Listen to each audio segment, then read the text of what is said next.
అందరికీ నమస్కారం. మీరు వినబోతున్న కథ 'అనుకోని అతిథి' 4వ భాగం.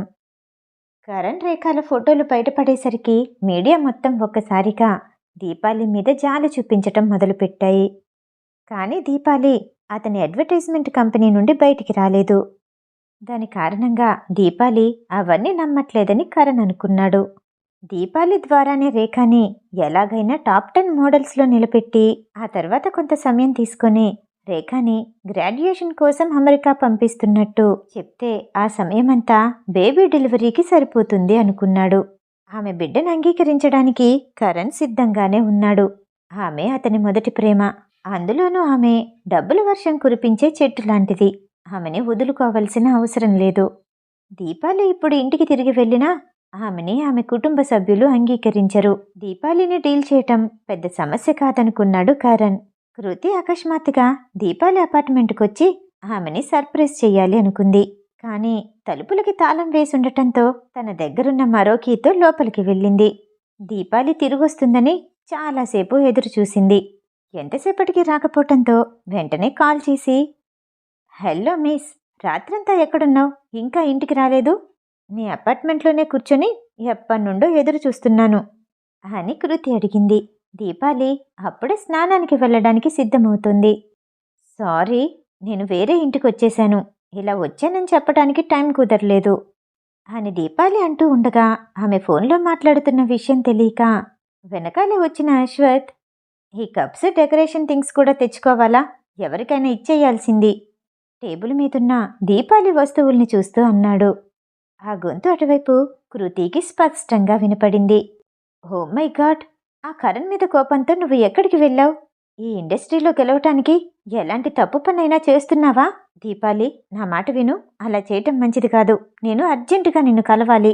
ఎక్కడున్నావో నాకు అడ్రస్ చెప్పు, నేను వస్తాను అని టెన్షన్ పడుతూ అంది కృతి. దీపాలికి ఏం చెప్పాలో అర్థం కాక ఫోన్ని కాసేపు మ్యూట్లో పెట్టి, అశ్వత్, అది కృతి నన్ను కలవాలంటుంది. ఏం చెప్పను? నన్ను తప్పుగా అర్థం చేసుకుంది. కలిస్తే బావుంటుంది అనిపిస్తుంది. తన ఆలోచన చెప్తూనే అతని అభిప్రాయం అడిగింది దీపాలి. నిజంగా ఆమెని నమ్ముతున్నావా? అడిగాడు అశ్వత్. అలా అడిగాడే కానీ కృతి గురించి అతని అసిస్టెంట్తో అంతకు ముందే ఎంక్వైరీ చేయించాడు. ఆమెకి టాప్ మేనేజర్గా ఉండే నైపుణ్యం ఉంది, కానీ అత్యాశ లేదు. దీపాలి అంటే అభిమానం ఎక్కువ. నమ్మదగిన మనిషిని అశ్వత్కి తెలుసు. అయినా సరే దీపాలికి అనుమానం రాకుండా ఉండటానికి ప్రశ్నించాడు. అవును, నాకు చాలా బాగా తెలుసు. నన్ను మోసం చేయదు అని దీపాలి చెప్పింది. ఓకే, తన్ని తీసుకురావడానికి భరత్ని పంపిస్తాను అని అశ్వతి చెప్పగానే అదే విషయాన్ని కృతికి చెప్పి ఫోన్ పెట్టేసింది దీపాలి. ఫోన్ పెట్టేసే ముందు కృతి నిరాశగా ఊపిరి వదలటం దీపాలి వినకపోలేదు. కాసేపటికి అశ్వత్ అసిస్టెంట్ భరత్ కృతిని తీసుకురావటానికి వెళ్ళాడు. కృతి అశ్వత్ని పేపర్లో చాలాసార్లు చూసింది, కానీ అతని వెనకాలే ఉన్న భరత్ని ఎప్పుడూ గమనించలేదు. అతను రాగానే కారులో కూర్చొని, అసలు ఎవరు నువ్వు? దొంగలానే కనిపిస్తున్నావు. నాకు అర్థమైంది. దీపాలిని కిడ్నాప్ చేసి బెదిరిస్తున్నావు కదూ. చూడు, నేనెవరూ నీకు తెలీదు. నా వెనకాల చాలా పెద్ద బ్యాక్గ్రౌండే ఉంది అని బెదిరించినా సరే భరత్ నోటి నుండి ఎలాంటి మాట రాలేదు. అతను నిశ్శబ్దంగా రోడ్డునే చూస్తూ ఉన్నాడు. నువ్వు దీపాలి గురించి ఏమనుకుంటున్నావు? హుట్టి మోడల్ అనుకుంటున్నావా? అసలు ఆమె ఫ్యామిలీ గురించి తెలుసా? ఆమె బ్యాక్గ్రౌండ్ ఏంటో తెలుసా? నువ్వెవరో చెప్పలేదంటే రేపటికల్లా నీ శవం బయటకొస్తుంది అంటూ మళ్ళీ బెదిరించింది. అతనిలో ఎలాంటి చలనం లేకపోవటంతో, అసలేంటి నీ సమస్య? ఈ బ్యాక్గ్రౌండ్లు సరిపోవట్లేదా? అయితే వెళ్ళాక నా టాలెంట్ ఏంటో చూపిస్తా. ఎవ్వరూ నా దీపాలిని ఏమీ చెయ్యలేరు. కార్లోనే కూర్చొని కరాటే పోజ్ పెట్టింది. భరత్ ఏమీ మాట్లాడలేదు. అంతలో తను దిగాల్సిన చోటికి రాగానే కారు విండోల నుండి బయటికి చూస్తూ ఆ పెద్ద ఇళ్ళని చూసి ఆశ్చర్యపోయింది. బాప్రే, ఇది క్వీన్ లోటస్ కమ్యూనిటీ కదూ. ఇక్కడ మహా అంటే 30 ఇల్లులు మాత్రమే ఉంటాయని విన్నాను. ఓ, ఎవరికి తెలియకుండా ఉండటానికి దీపాలిని ఇక్కడికి తీసుకొచ్చి పెట్టారా అంటూ ఉండగానే భరత్ కారు దిగి చుట్టూ తిరిగొచ్చి ఆమె కూర్చున్న వైపు కారు డోర్ తెరిచి నిల్చున్నాడు. కారు దిగి అతన్ని కింద నుండి పై వరకు అదో రకంగా చూసి, నేనొచ్చేశాను. నిన్నెవరైనా బలవంతం చేసి ఇక్కడుంచారా? దీపాలి, ఎక్కడున్నావు అని ఆవేశంగా మాట్లాడుతూ లోపలికి వెళ్ళింది. సోఫాలో కూర్చున్న దీపాలి ఆమెను చూడగానే నవ్వుతూ లెగిసి వెళ్ళి కౌగిలించుకుంది. ఎందుకు ఆవేశం? నేను బానే ఉన్నాను. జరిగిందేంటో చెప్తాను రా అని చిన్నగా మాట్లాడుతూ కృతిని తీసుకెళ్లి సోఫాలో కూర్చోపెట్టింది. అర్థమైంది. నిన్ను కరణ్ మోసం చేశాడని నువ్వేదో పిచ్చి పని చేస్తున్నావు. అప్పటికే అడిగానా నీకు సహాయం చేస్తున్నది ఎవరు అని? మోడలింగ్ ఇండస్ట్రీలో ఇవన్నీ కామనే, కానీ నీకు కాదు. అందుకే కదా నువ్వంటే నాకు చాలా ఇష్టం. కృతి ఆవేశంగా ఏదేదో మాట్లాడుతూ ఉండగా దీపాలి చేతిని పైకెత్తి ఉంగరపు వేలు చూపిస్తూ ఐయామ్ మ్యారీడ్, ఏదేదో ఊహించుకోకు అని అంది. ఆ మాట వినగానే కృతి ఆశ్చర్యంగా నోరు తెరుచుకునే ఉండిపోయింది. ఏంటి? నీకు పెళ్ళయిందా? నాకు చెప్పలేదు. అయితే ఈ ఇంట్లో ఉన్న వ్యక్తితోటి నీకు పెళ్ళయిందా అని ఇల్లంతా చూస్తూ అంది. నువ్వు షాక్ అయినా సరే మాటలాగవా అని దీపాలి నవ్వుతూ ఉండగా అశ్వథ్ వచ్చి వెనకాల నిలబడి వంగుని ఏదో చెప్తున్నట్టుగా చిన్నగా చెప్పాడు. ఆ భంగిమ ఎవరినో సొంత మనిషిని దగ్గరికి తీసుకున్నట్టుగా ఉంది. లేదు, ఎక్కువ సమయం పట్టదు, అయిపోతుంది అతనికి దీపాలి నవ్వుతూ చెప్పింది. కృతికి అతన్ని చూడగానే అతను కాదు అన్న అనుమానం వచ్చింది. కళ్ళు నిలుముకొని పెద్ద కళ్ళు చేసి మళ్ళీ చూస్తుండగానే ఆమె వైపు ఓసారి చూసి మెట్లెక్కి పైకి వెళ్ళిపోయాడు అశ్వథ్. ఏంటి? నేను చూస్తున్నది నిజమేనా? ఇతనా నీ భర్త? ఒక్కో అక్షరం గొంతు నుండి బయటికి రావటానికి చాలా కష్టపడింది కృతి. దీపాలి నవ్వేస్తూ ఆ రోజేం జరిగిందో మొదటి నుండి చివరి వరకు చెప్పింది. భలే జరిగింది కదూ, అంతా సినిమాలా ఉంది. ఎగ్జైట్ అవుతూ మరోసారి అశ్వథ్ వెళ్ళిన వైపు చూసింది కృతి. వెంటనే ఏదో ఆలోచన వచ్చినట్టుగా అయితే ఇంకేంటి, మన అశ్వథ్ సార్ హెల్ప్ తీసుకుని ఆ కరణ్ గాడి పని పడదాం. నువ్వు టాప్ మోడల్ అవ్వచ్చు భుజాలెగరేస్తూ చేతులాడిస్తూ సంతోషంగా చెప్పింది. అవును, కానీ మా రిలేషన్ని నేను అప్పుడే బయట పెట్టాలి అనుకోవట్లేదు. అంతేకాదు, పోగొట్టుకున్న చోట వెతుక్కోవాలి అన్నట్టు నేను పోగొట్టుకున్న నా స్థాయిని పేరుని నేనే తిరిగి సంపాదించుకుంటాను. నా పర్సనల్ విషయాలు అడగొద్దని నేనే చెప్పాను. దీపాలి అనగానే కృతి ఆమె వైపు అనుమానంగా చూసింది. నిజం చెప్పు, ఆయన సీఎం కొడుకేనా? అదే ఏఎస్ ఎంటర్టైన్మెంట్కి ప్రెసిడెంట్ కదూ. అంత పెద్ద బిజినెస్ మ్యాన్, రాజకీయంగా కూడా పలుకుబడున్నవాడు. నేను చేసుకోవటం ఏంటి? నువ్వు అతని సహాయం అడక్కపోవటం ఏంటి? నిజంగా అతనేనా? అతని లాంటి వేరే అతనా? కనుబొమ్మలు చిట్లించి తలపైకెత్తి పైన అశ్వథ్ రూముని గమనిస్తూ అంది. దీపాలి కృతి నుదుటి మీద చిన్నగా కొట్టి, నీకన్ని అనుమానాలేనా? ఆయనే అశ్వత్థామ ఎంటర్టైన్మెంట్కి లీడర్. ఆయన ద్వారా నాకేదైనా పొజిషన్ వచ్చిందనుకో ఏమంటారు? ఫలానా సీఈఓ భార్యనో ప్రెసిడెంట్ భార్యనో అంటారు. కానీ అందులో దీపాలి కనిపిస్తుందా? నా కష్టం కనిపిస్తుందా? చూడు, ఇదంతా తెలిసాక కూడా నువ్వు నా వైపు ఉంటానంటే సరే, లేకపోతే నీ ఇష్టం, నేనేమి బలవంతం చేయను అని దీపాలి అలిగినట్టు అనేసరికి, చచ్చా, అలా ఏం లేదు, నేనెప్పటికీ నీ వైపే ఉంటాను. నీకు మాత్రమే మేనేజర్ని. చూస్తూ ఉండు, నువ్వు కంపల్సరీ టాప్ మోడల్ అవుతావు, నేను టాప్ మేనేజర్నవుతాను. నీ ఆలోచనలు ఇలా ఉంటాయి కాబట్టే నువ్వంటే నాకు చాలా ఇష్టం. నెక్స్ట్ ఏంటి? ఏం చేద్దాం చెప్పు అంటూ ఉండగా బయట దూరంగా భరత్ కనిపించాడు. దీపాలి, నువ్వు ముందు సార్కి చెప్పి అక్కడ నిలబెట్టాడే అతన్ని పనిలో నుండి తీపించేసేయ్. వాడికి చాలా చెవుడు. అది మామూలు చెవుడు కాదు, బ్రహ్మ చెవుడు. ఆ మాటలు విన్న భరత్ ఆమె వైపు తిరిగి కోపంగా చూశాడు. వెంటనే సర్దుకొని కూర్చొని, చెప్పు, తర్వాతేంటి అంటూ దీపాలి వైపు చూపు మార్చేసింది కృతి. రెండో రోజు దీపాలి కంపెనీకి బయలుదేరుతూ ఉండగా కరణ్ నుండి మెసేజ్ వచ్చింది. నీకు తెలిసే ఉంటుంది, అవన్నీ ఫేక్ వీడియోలు, ఫేక్ ఎవిడెన్స్, ఫేక్ ఫొటోస్. నీతో ఓసారి మాట్లాడాలి, ఆఫీస్కి రా. దీపాలి అది చదివి, అసలు నువ్వే ఫేక్ అనుకుంటూ ఫోన్ని విసురుగా తన హ్యాండ్ బ్యాగ్లో పెట్టుకుంది. డీసీ కంపెనీ తమ జ్యువెలరీ బ్రాండ్ అంబాసిడర్గా కృతిని కాకుండా ఆమె స్థానంలో దీపాలిని పంపించమని అడిగింది. ఆ విషయం తెలియగానే రేఖ తన ఒంట్లో శక్తి అంతా పోయినట్టు మంచం మీద వాలిపోయింది. నువ్వేం చేస్తావో నాకు తెలీదు, అది నా స్థానం. నేను నాశనమైనా పర్లేదు, నా స్థానాన్ని ఎవ్వరికి ఇవ్వను. ఏదో ఒకటి చేస్తావా? లేదంటే మనిద్దరి మధ్య ఉన్న బంధం నిజమని అందరికీ చెప్పమంటావా? బెదిరించింది రేఖ. అలా మనమే ఒప్పుకుంటే నాకే కాదు, నీకు కూడా నష్టమే. నీ కెరియర్ దెబ్బతింటుంది. గ్రూప్ మెంబర్స్ నన్ను సస్పెండ్ చేస్తారు. కాస్త ఓపిక పట్టు, అంతా సర్దుకుంటుంది. త్వరలో టాప్ 10 మోడల్స్ని ఎన్నుకుంటారు. అందులో నువ్వు కూడా ఉంటావు. అదంతా పూర్తయిన తర్వాత మనిద్దరి మధ్య బంధాన్ని అందరికీ చెప్దాము. మనసులో ఉక్కిరి బిక్కిరిగా ఉన్న ఆమెకి ప్రశాంతంగా చెప్పాడు కరణ్. ఏదో ఒకటి చెయ్యి, కానీ దీపాలి మొహాన్ని చూడటం నాకిష్టం లేదు అంటూ కాల్ కట్ చేసింది. దీపాలి పెర్క్ కంపెనీలో కలిసిపోయిన కరణ్ అడ్వర్టైజ్మెంట్ డిపార్ట్మెంట్ని చూడకుండా తిన్నగా తన గదిలోకి వెళ్ళిపోయింది. అది గమనించిన కరణ్ ఎంత పొగరు అని తనలో తనే అనుకుని ఆమె గదికి వెళ్ళి, దీపాలి, నీతో మాట్లాడాలి అంటూ ఆమె ముందున్న కుర్చీలో కూర్చోగానే ఏంటి అన్నట్టు అతని వైపు చూసింది. ఇప్పుడొచ్చిన ఫేక్ న్యూస్ నువ్వు నమ్మలేదు. నాకది హ్యాపీగా ఉంది. ఎలాగో మనమిద్దరం త్వరలో పెళ్లి చేసుకోబోతున్నాం. డీసీ కంపెనీ రేఖా స్థానంలో నిన్నడుగుతుంది. నువ్వు కుదరదని చెప్పాలి. ఇంత జరిగినా అతనికి బుద్ధి రాలేదని అతని వైపు అసహ్యంగా చూసింది. అది న్యూస్లో ఏదైతే వచ్చిందో రేఖ గురించి నా గురించి, అది అబద్ధమని 3 రోజుల్లో నిరూపిస్తాను. అదంతా క్లియర్ అవుతుంది. నువ్వు దాని గురించి ఏమీ ఆలోచించకు. మీ ఇంట్లో వాళ్ళు కూడా నిన్ను రానిస్తారు. మనమిద్దరం వెళ్దాం. ఎమోషనల్గా ఆమెని కట్టిపడేయాలని చూశాడు. అతని వైపు ఎప్పట్లా నమ్ముతున్నట్టే చూసింది. ఆ రోజు సాయంత్రం అడ్వర్టైజ్మెంట్ షూటింగ్కి కావలసిన ఏర్పాట్లన్నీ జరుగుతున్నాయి. దీపాలి నిశ్శబ్దంగానే ఉంది. కరణ్కి, డీసీ కంపెనీ అధికారికి ఇద్దరి మధ్య ఎన్నో మాటలు జరిగాయి. చివరిగా కొన్ని డాక్యుమెంట్స్ మీద కరణ్ సైన్ చేసి గదిలో నుండి బయటకొచ్చాడు.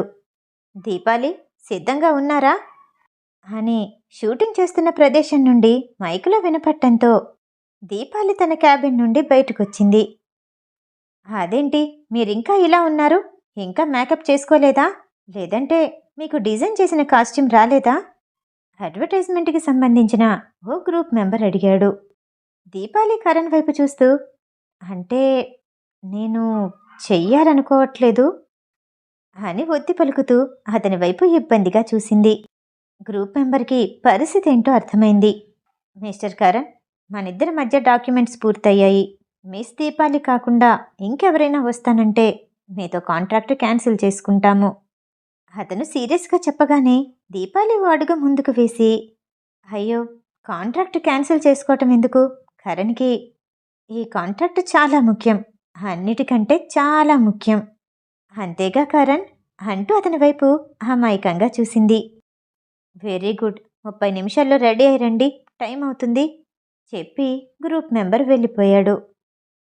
చూసావా కరణ్, నీకేదైనా నష్టం జరుగుతుందంటే నేను ముందుండనా? ఇదంతా నీకోసమే ఒప్పుకున్నాను. రెడీ అయ్యొస్తాను అని స్టైల్గా నడుచుకుంటూ తన మేకప్ గదిలోకి వెళ్ళిపోయింది దీపాలి. ఇదంతా గమనిస్తున్న కృతికి నవ్వొచ్చింది. అతని మొహం చూడాలని లేదు, అతనితో మాట్లాడాలని లేదు. కానీ దీపాలి కోసం తిరిగి కంపెనీకొచ్చింది. కరణ్ ఆమెను చూసి ఏమీ అనలేకపోయాడు. కృతితో మాటలు యుద్ధం చేసే కంటే ముఖ్యమైన పనులు అతనికి చాలా ఉన్నాయి. దీపాలి డీసీ జ్యువెలరీ కంపెనీకి బ్రాండ్ అంబాసిడర్ అయిపోయింది. ఆ విషయం తెలిసిన రేఖ హాస్పిటల్ గదిలోనే పిచ్చెక్కినట్టు ఊగిపోయింది. గదినంతా చిందరవందర చేస్తూ గట్టిగా అరిచింది. ఆమె అసిస్టెంట్ వెంటనే కరణ్కి ఫోన్ చేశాడు. అతను 5 నిమిషాల్లో హాస్పిటల్కి చేరుకున్నాడు. నాకర్థమైంది, నీకు దాని మీద మోజు తీరలేదు. పెళ్లి చేసుకోవాలి, అందుకే కదా ఇదంతా. నన్ను మాటలతో నమ్మించి బ్రాండ్ అంబాసిడర్ చేస్తావా అని గట్టిగా అరుస్తూ అతని భుజాలు పట్టుకుని ఊపుతూ కోపంగా అంది. చూడు, నీ ఆరోగ్యం బాలేదు. నీ మడమకి నొప్పి ఇంకా తగ్గలేదు. లోపల బిడ్డకి ఏదైనా అవుతుంది. నువ్వు కంగారు పడకు, అంతా నేను చూసుకుంటాను అంటూ రేఖని శాంతింపచేయటానికి ప్రయత్నించాడు. బిడ్డ, నువ్వే నాతో లేనప్పుడు నాకు ఈ బిడ్డెందుకు? నేను అబార్షన్ చేయించుకుంటాను, వెంటనే అబార్షన్ చేయించుకుంటాను అంటూనే మంచం మీద నుండి దిగి డాక్టర్ అంటూ గట్టిగా అరవపోయింది. అదేం లేదు, ఇదొక్కటేనా? టాప్ 10 మోడల్స్లో నిన్నుంచుతానని మాటిచ్చాను. ఈ పొజిషన్ కంటే అది 50 రెట్లు ఎక్కువ. అన్నీ ప్లాన్ చేశాను. అబార్షన్ గురించి మాత్రం ఎప్పుడూ మాట్లాడకు. రేఖ కూడా వెళ్ళిపోతే తన కంపెనీకి చాలా నష్టం వస్తుందని, ఆమెనైనా తన గుప్పిట్లో పెట్టుకోవాలని ప్రయత్నించాడు కరణ్. మరుసటి రోజు అందమైన నగలతో ఉన్న దీపాలి ఫోటో పేపర్లోనే కాదు, సిటీ మొత్తం కనిపిస్తూనే ఉంది. అక్కడక్కడ పెద్ద పెద్ద హోర్డింగ్స్ పెట్టించారు. దీపాలికి తననుకున్న దాంట్లో మొదటి మెట్టు ఎక్కినట్టు ఉంది. ఇంకా చివరిగా టాప్ 10 మోడల్స్లో ఒకరిగా నిల్చోవాలి. ఇలా 10 రోజుల వరకు ఎవరి ప్రయత్నాలలో వాళ్ళున్నారు. రేఖ హాస్పిటల్ నుండి డిశ్చార్జ్ అయింది. ఆమె అపార్ట్మెంట్కి తీసుకెళ్లి కావలసిన ఏర్పాట్లన్నీ చేసి టాప్ మోడల్ పొజిషన్లో ఎదుర్కొన్న ఇంటర్వ్యూకి సిద్ధమవ్వమని చెప్పాడు. కరణ్ని చూస్తుంటే నమ్మాలని అనిపిస్తుంది, నమ్మకూడదు అని కూడా అనిపిస్తుంది. కరణ్ వెళ్ళిపోయిన తర్వాత ఆలోచిస్తూ అటూ ఇటూ తిరుగుతూ ఉండగా టీవీ కింద ఉన్న షెల్ఫ్లో ఏదో డాక్యుమెంట్ కనిపించింది. ఇదేంటి, కరణ్ మర్చిపోయి ఉంటాడు. డాక్యుమెంట్స్ అందుకొని సోఫాలో కూర్చొని మొత్తం చదివింది. పెర్క్ కంపెనీలో కలిసిన కరణ్ అడ్వర్టైజ్మెంట్ కంపెనీ నుండి టాప్ మోడల్ మిస్ రేఖాని డీసీ కంపెనీకి 10 కోట్లకు అమ్మటానికి ఒప్పుకుంటున్నాను అని అందులో స్టేట్మెంట్ ఉంది. కింద కరణ్ సంతకం కూడా కనిపించింది. అంతేకాకుండా మరో లైన్లో దీపాలి పేరు కూడా కనిపించింది. ఇంత మోసం చేస్తాడా, చూస్తాను. వీడిని, ఆ దీపాలిని వీధిలోకి లాక్కపోతే నా పేరు రేఖ అని కాదు అని కళ్ళు ఎర్రగా చేసి పిడికిలి గట్టిగా బిగించింది రేఖ. డబ్బు కోసం కరణ్ ఎలాంటి పనైనా చేస్తాడని తెలుసు, కానీ నమ్మిన మనిషిని ఇంతగా మోసం చేస్తాడని అనుకోలేదు. ఇలా ఆలోచించటం నా తప్పు, నా తెలివి తక్కువతనం అనుకుంటూ ఆ రాత్రంతా ఆలోచిస్తూనే ఉంది రేఖ. ఈ విషయం గురించి తన మరో అసిస్టెంట్తో కూడా చెప్పింది. కరణ్ చాలా మామూలుగా వస్తూ పోతున్నాడు. ఆమెకి ఏ విషయం తెలియనట్టు నిశ్శబ్దంగా ఉంటుంది రేఖ. కరణ్కి రేఖ టాప్ 10లో తన పొజిషన్ కోసం కష్టపడుతున్నట్టు కనిపించింది. జరగబోయే షోలో జడ్జెస్ని కొనటానికి కరణ్ ప్రయత్నించాడు. అతని కంపెనీ అభివృద్ధి కోసం రేఖని కూడా వదులుకోవటానికి సిద్ధమయ్యాడు.